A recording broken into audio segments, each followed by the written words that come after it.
ఉండే అక్కడ ప్రజలందరూ మహిళలందరూ ఏడ్చిండ్రు, బతుకమ్మ తీసుకొని ఏడ్చిండ్రు అక్కడ. జయరామ్ గారు, యా ఇప్పుడు దీంట్లో ఎవరిని టార్గెట్ చేసినట్టు? మహమ్మద్ అజారుద్దీన్కి మంత్రి పదవి ఇవ్వడంలో బీజేపీని టార్గెట్ చేస్తుందా, కాంగ్రెస్ బీఆర్ఎస్ను టార్గెట్ చేస్తుంది? ఒకటేంటంటే కాంగ్రెస్ను బతికించుకోవడం కోసము సో ఆ వ్యతిరేకతను చూపించకుండా ఈ ఒక్క ఎలక్షన్ కాంగ్రెస్కు గ్రాఫ్ను చేంజ్ చేసే శక్తి ఉంది. ఏ విధంగా కాంగ్రెస్ గ్రాఫ్ చేంజ్ చేస్తుందంటే ఇప్పటి వరకు తీసుకున్న నిర్ణయాలు ఈ ఓటమి కనుక వచ్చినట్టు అవుతే అవన్నీ ఫాల్స్ అనే విషయాలు ప్రజల ముందుకు వెళ్ళిపోతారు. లేదు ఒకవేళ కనుక ఈ కాన్స్టిట్యున్సీ గెలిచినట్టు అవుతే ఇది రెఫరెండంగా చెప్పింది కాబట్టి మేము తీసుకున్న నిర్ణయాలన్నీ ప్రజలు ఆగ్రహిస్తారు. ఈవెన్ హైడ్రా కూడా సర్టిఫైడ్ చేసినట్టు ఉంటారు. ఓకే, సో ఇక్కడ ఏంటంటే వాళ్ళ సర్టిఫైడ్ చేసుకోవాలనడానికి కుదరదు కాబట్టి ఇప్పుడు ఈ బై ఎలక్షన్ అనేది ఇప్పుడు వాళ్ళకు ఇబ్బంది. అంటే సుబ్బిపెళ్లి ఎంకి సాగుకొచ్చినట్టుగా బై ఎలక్షన్ వచ్చేసి ఇప్పుడు కాంగ్రెస్ రేవంత్ రెడ్డి పదవి గండంగా మారిపోయింది.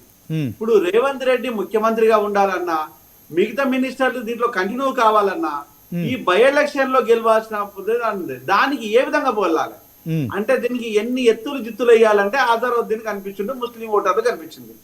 అక్కడ మైనారిటీ ముస్లిం ఓటర్లు ఏవైతే వీళ్ళు కబ్జా పెట్టాలనుకుంటున్నారో అది నిజంగా సాధ్యపడుతుందా అనేది ఒకటి. ఇంకొకటి ఏంటంటే ఇక్కడ వీళ్ళకు ఆ కంటెస్టెంట్ ఎవరైతే కాంగ్రెస్ కంటెస్టెంట్ ఆయన మీద కూడా అనేక ఆరోపణలు అనేది ఇతర పార్టీలు చేస్తున్నాయి. ప్రతిపక్ష పార్టీలు, బీజేపీ పార్టీలు బహిరంగంగా చేస్తున్నాయి. దాన్ని ఓవర్కమ్ చేసి రావాలి. దాన్ని ఓవర్కమ్ చేసి వచ్చడానికి ఛాన్స్ ఉందా అనే ఒక అంశం.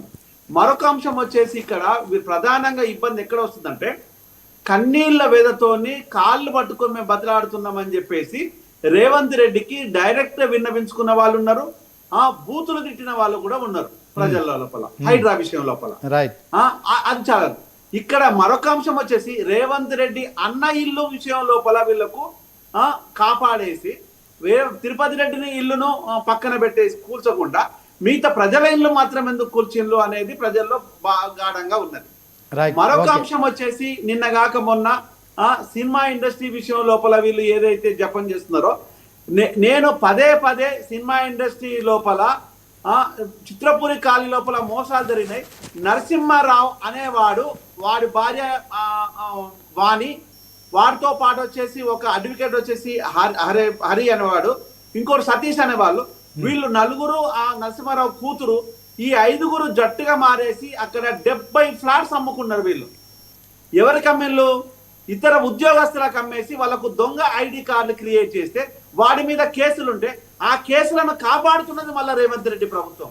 Right, okay, thank you Jayaram గారు. మొత్తానికి జూబ్లీహిల్స్ హీట్ అయితే పెరుగుతోంది పొలిటికల్గా.